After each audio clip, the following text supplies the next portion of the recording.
And so it is. These are good exercises for us to have sometime in the day or maybe throughout the day, but especially when we feel a little bit dissonant, when we feel a little bit agitated, when we feel we don't have a grip on things. Just a breath exercise will take us there. So that's why it's important to practice breathing consciously so that we can do it quickly and not have to work through a whole lot until we get there. That is your power.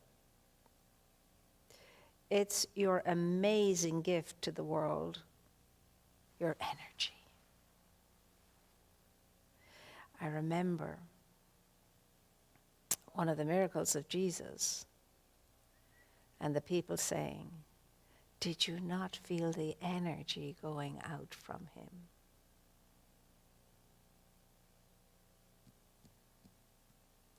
Energy, energy, energy. Now, what would improve our lives knowing this?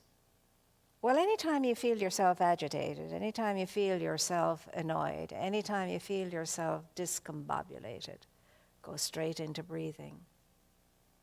Go straight into breathing and even that out.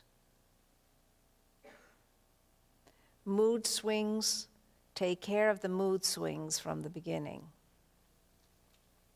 Breathe into the mood and breathe it out.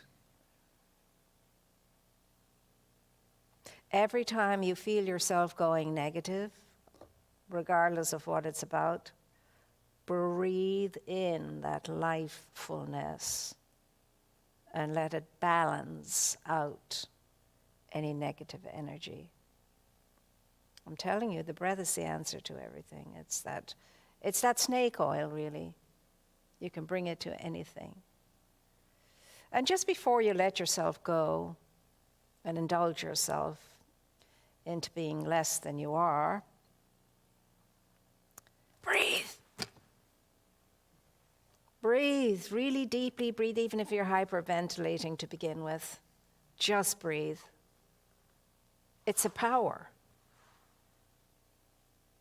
It is a force. It is to your use. And it's everywhere present. Now, you and I are either adding to the affirmation in life and living, or we're negating, or we're flatlining. When you just do that, there it is. When it's breathing out from you, it's warm. When it's breathing into you, it's cool.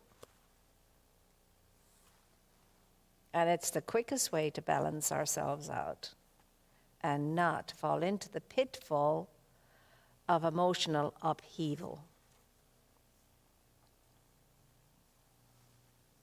And we're just responsible for ourselves. Don't have to worry about anybody else's energy. Ours is what we're responsible for. And I can guarantee you, if you can sustain that kind of energy, its opposite cannot be anywhere near you. It'll, as it enters your orbit, it's burned up. Now, do not take my word for it. You test this out for yourself.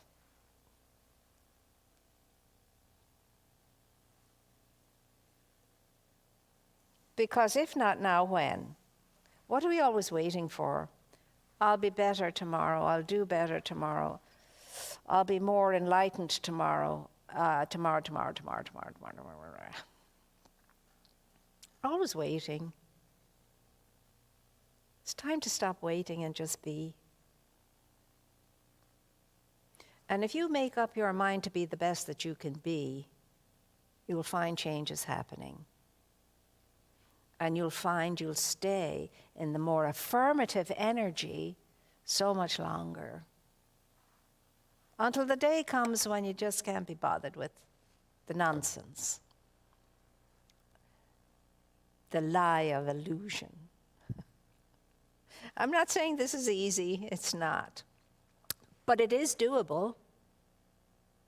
And it's doable with practice, practice, practice, practice.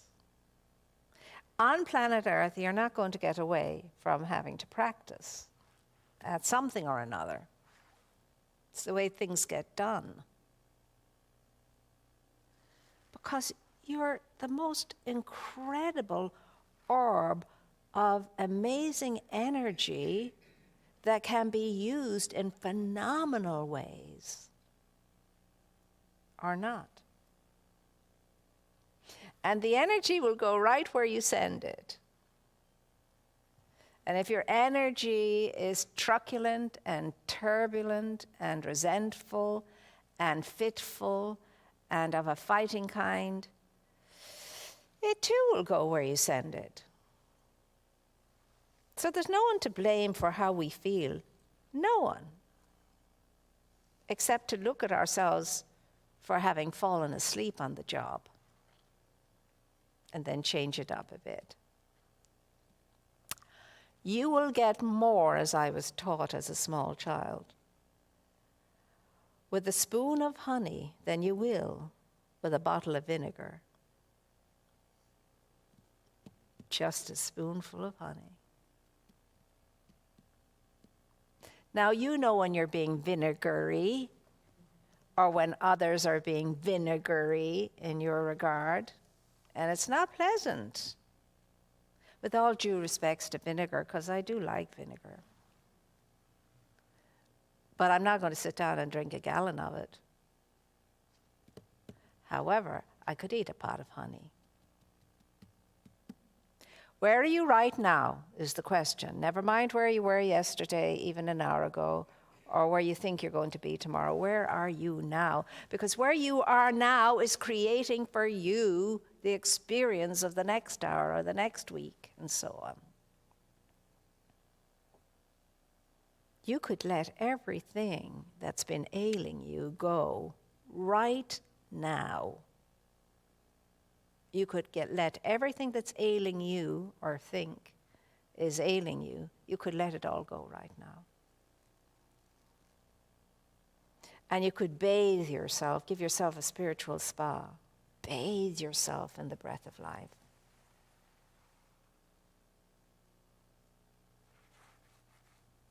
It sounds simple enough, you know, and you think to yourself, why the hey don't we all do it? Because we're so into thinking that life is not on our side, the universe doesn't support us, and the world is out to get us. We're so used to thinking that way. And the opposite is true.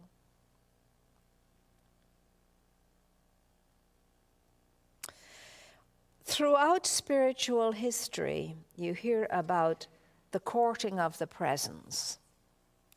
The courting of the presence. Well, to court the presence, you have to be in the presence. And the courting of the presence means simply to trust and believe in the truth that sets us free. That I am more than my small self. I am more than my singular self. I'm so much more than that.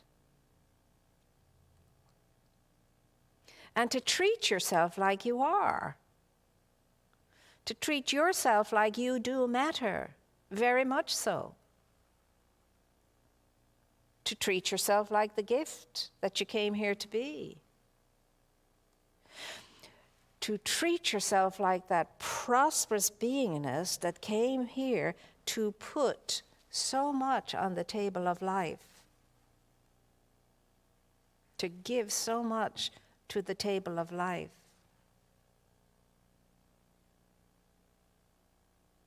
In support of life in everything and everyone.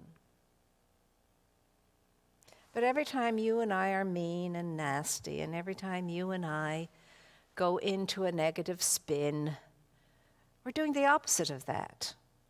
We're taking from the goodness on the table of life and diminishing it. and especially from our own table of life. And it's not, I don't believe for 1 minute that anybody ever deliberately or intentionally does that. No one in their right mind would deliberately and intentionally do that. We just lose ourselves, don't we? We forget ourselves. We forget who and what we are. And we think of ourselves more in terms of being diminished rather than increasing. And anything can trigger that. Anything can trigger that sense and sensibility. So you can't take it for granted that once you've experienced it, it's going to stay with you forever. Not on planet Earth. You have to work on it. You have to pay attention to the need within you to be your sovereign self. Now, sovereign self doesn't mean you get to lord it over everybody. It just means you get to be your true, real self. And when you're in your true, real self, oh my gosh, how yummy it is. Would that we could stay in it once we get there. But it's not like that on this plane. When you're being your old real self, nothing disturbs you. Nothing bothers you. You have no great expectation of anything or anyone. You know you are in full charge of your life, and you're the only one that's in full charge of your life. And you know you do not have to go out there to get anything. And if you think that's the way it's done, you're going to be so disappointed. We go inside to get things done, to get what we need, to map and outline what that looks like from within a very, very warm heart and kind mind. You'll know how you're doing depending upon gauging yourself as a kind mind and a warm heart. You'll know if there's any adjustments to be made. If you go to your mind and it's full of fisticuffs. We don't do anybody any harm when we do that except ourselves. We just forget who we are, that's all. We fall into spiritual amnesia. We forget who we are. When we forget who we are, we're bumping into everything.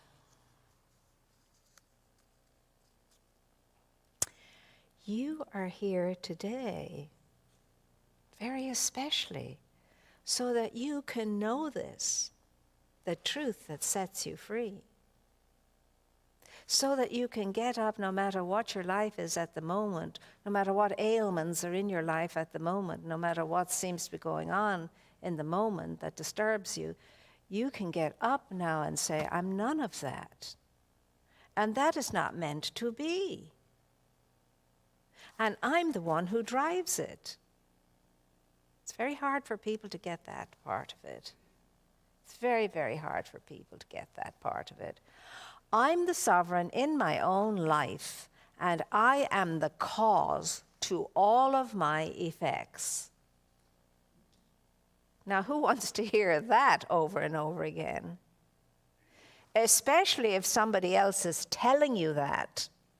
You most particularly don't want to hear it. The best one to tell you that is yourself. Because with God in us and for us, who or what could possibly be against us? That's what Scripture wants us to think about. With God for you, who can be against you? What can be against you? No thing. But it's because you and I don't feel that. You know, we don't feel the presence is for us and with us. And it's because we have written our own selves off as needy, not enough, not ready, not able, lacking. Well, you are your own sovereign word, and the universe responds to your sovereign word. You think I'm lacking, I haven't enough, I'm not enough. The universe says, okay, well, we'll agree with you. We'll provide opportunities for you to have that experience. It sounds very silly when you think about it, and anybody would say, I wouldn't do that to myself. Oh, we're doing it to ourselves all the time. All the time. Because we forget. We're not the shell of the human being that we see. The shell is inhabited, and it extends around about the shell too.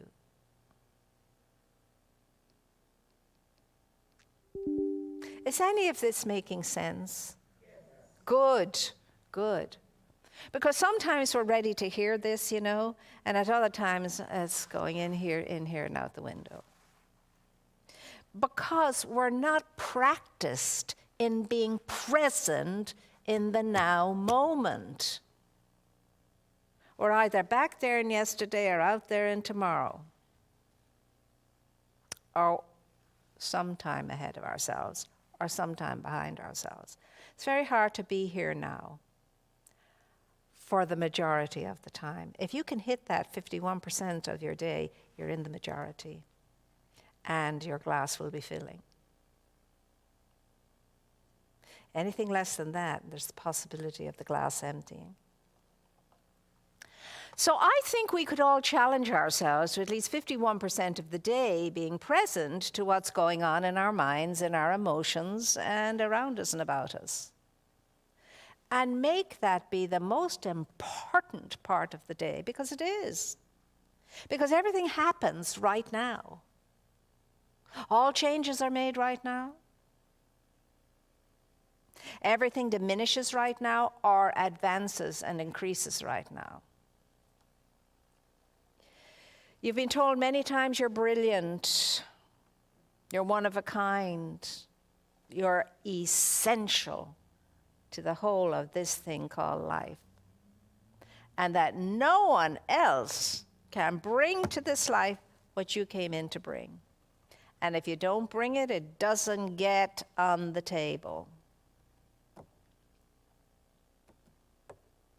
So what are you going to keep thinking about yourself? How many more times are you going to berate yourself? How many more times are you going to diminish yourself with lesser thoughts and negative thinking? And it doesn't matter what your conditions are. They can be changed, and they will be changed through the way you vision your life, you see your life, you think about your life. That's what's going to change it, not some person coming out of the blue and taking care of your needs. We're always looking for the Santa Claus experience. Santa will bring it to me.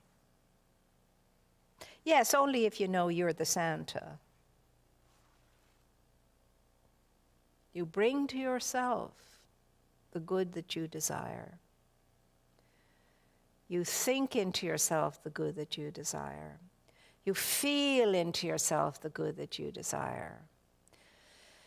You set it up in such a very realistic way in your mind that is so clear to you. When you close your eyes, you can experience it.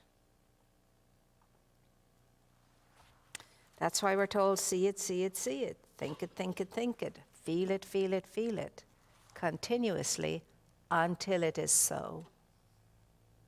You are not depending upon any person, place, or thing outside of yourself. You are more than enough to be able to take care of your needs.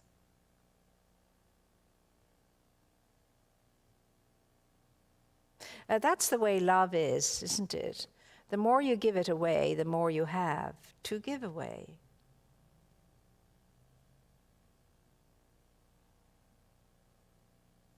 The happiest people I know are not the people who keep getting and getting and getting. They're the people who keep giving and giving and giving. And they are always well cared for, sustained, and maintained.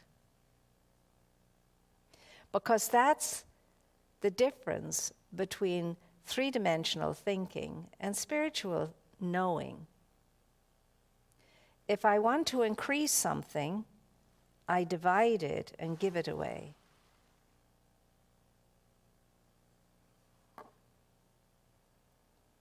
I keep giving it away. So, of course, you were taught in Science of Mind classes 101. What is it that you want, truly and really want deep down? Then you make a list or whatever. And then you're told, now go out there and give that away. Start giving away what it is you want to receive.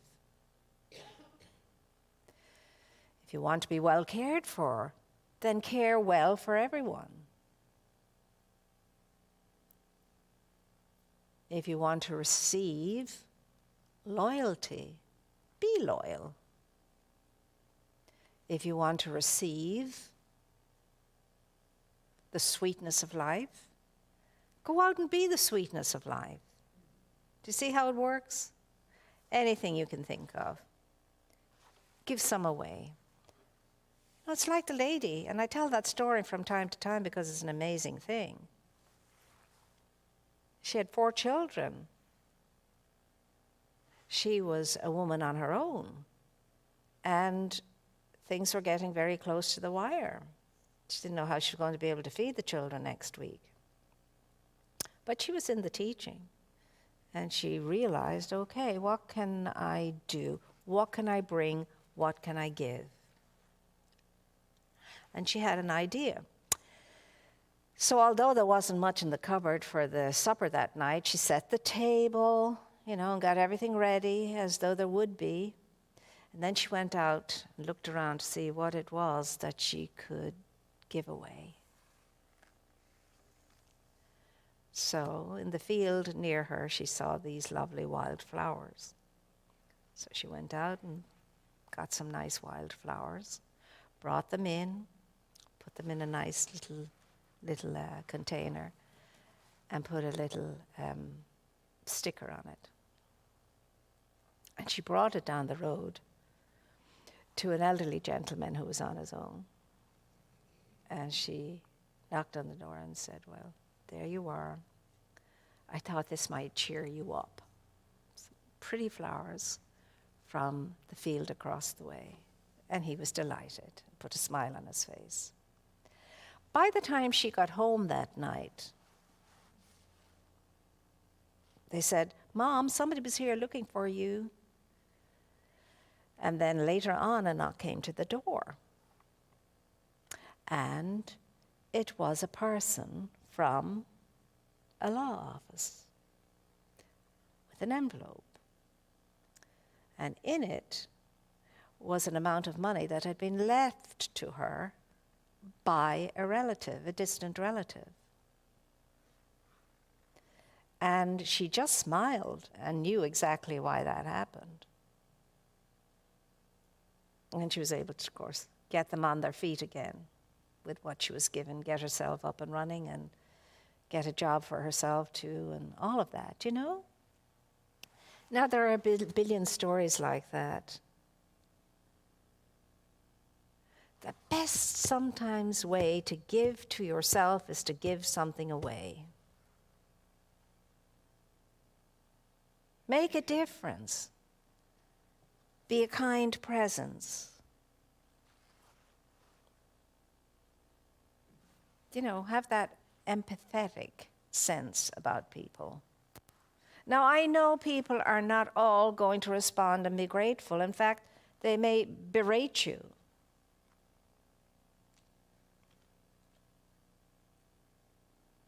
Well, as Mother Teresa would say, love them anyway. She used to say, people are so hungry, they will eat you up to the last crumb. and it won't be enough. But love them anyway. So I know that all of you looking in and all of you sitting in this room are full, teeming with wonderful, wonderful goodness. And that it's going to inspire you. And you are going to know, I will always have enough. The enoughness will always be plenty, so much that I can always give away. I can always put something on the table of life. Does that make sense? Yes. Well, now, it's no good you and me hearing this. We need to test it out. Put me to the test, Scripture says, and see if the great windows of heaven will not open and pour out such blessings upon you that there won't be enough place for you to fill with these blessings. But it's based on what? First giving. Bring to the table with a wholeheartedness, and not when it's just convenient for you to give or easy for you to give, but in all times, in all ways. There's always something you have and I have to give. Always. So I'm excited to let you go out there now into the world and be excited about this awareness